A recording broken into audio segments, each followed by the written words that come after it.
बिस्मिल्लाहिर्रहमानिर्रहीम। अस्सलाम वालेकुम। इनसाइड द किचन में जैसे आप देख रहे हैं, आज हम बनाने जा रहे हैं आपके लिए एक स्पेशल चाय जो कि बनेगी मिट्टी के बर्तन में। इस चाय को हम नाम देंगे मटके की चाय। तो चाय के इंग्रेडिएंट देख लेते हैं। पहले आप ओवरव्यू करें। इसके लिए चीनी, पत्ती, सब्ज़ इलायची, थोड़ी सी सौंफ और सूखा दूध चाहिए, साथ में पानी। और इसको बनाने के लिए जो सबसे मेन इंग्रेडिएंट है वो हमारे मिट्टी के बर्तन हैं। ये छोटे छोटे पार्ट हैं, इनको हम पहले आग पे रखेंगे ताकि ये अच्छे से कुक हो जाए और इनका कलर रेड हो जाए। इसके साथ हम चाय बना लेते हैं। चाय के लिए हमें चाहिए 1 कप के करीब पानी। 1 कप के करीब हम पानी ऐड करेंगे। इसके साथ हम शामिल करेंगे इसके अंदर सब्ज़ इलायची, इसको खोल के शामिल करें, तकरीबन 3 अदद। ये 2 कप चाय हम तैयार कर रहे हैं। इसके लिए हमने पहले शामिल करनी है सौंफ। ये तकरीबन हम 1 चम्मच चाय का शामिल करेंगे। अब इसके अंदर हमने शामिल की पत्ती। ये आप देखिए, हमने तकरीबन 2 चम्मच भर के शामिल किए हैं।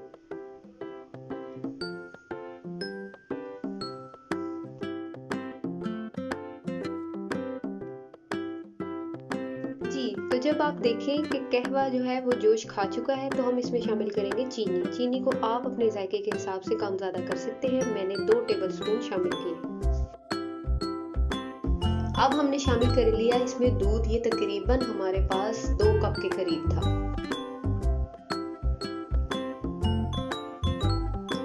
चाय तो नॉर्मली सभी को बनानी आती है, लेकिन इसमें जो मेन टैक्ट है वो सिर्फ मिट्टी के बर्तन का है।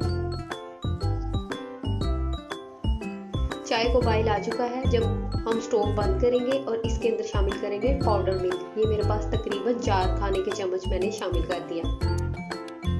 अब हम इसे स्टेन कर लेंगे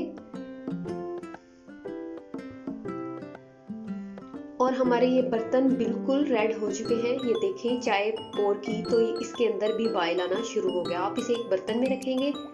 मिट्टी के बर्तन में चाय को डालेंगे ताकि चाय ज़ाया भी ना हो। जब बॉयल आना रुक जाएगा फिर हम इसे सर्व कर देंगे।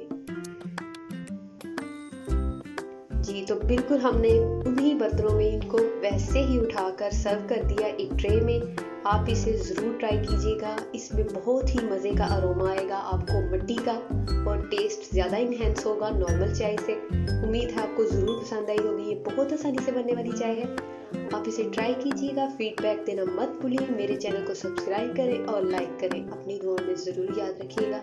अल्लाह हाफिज़।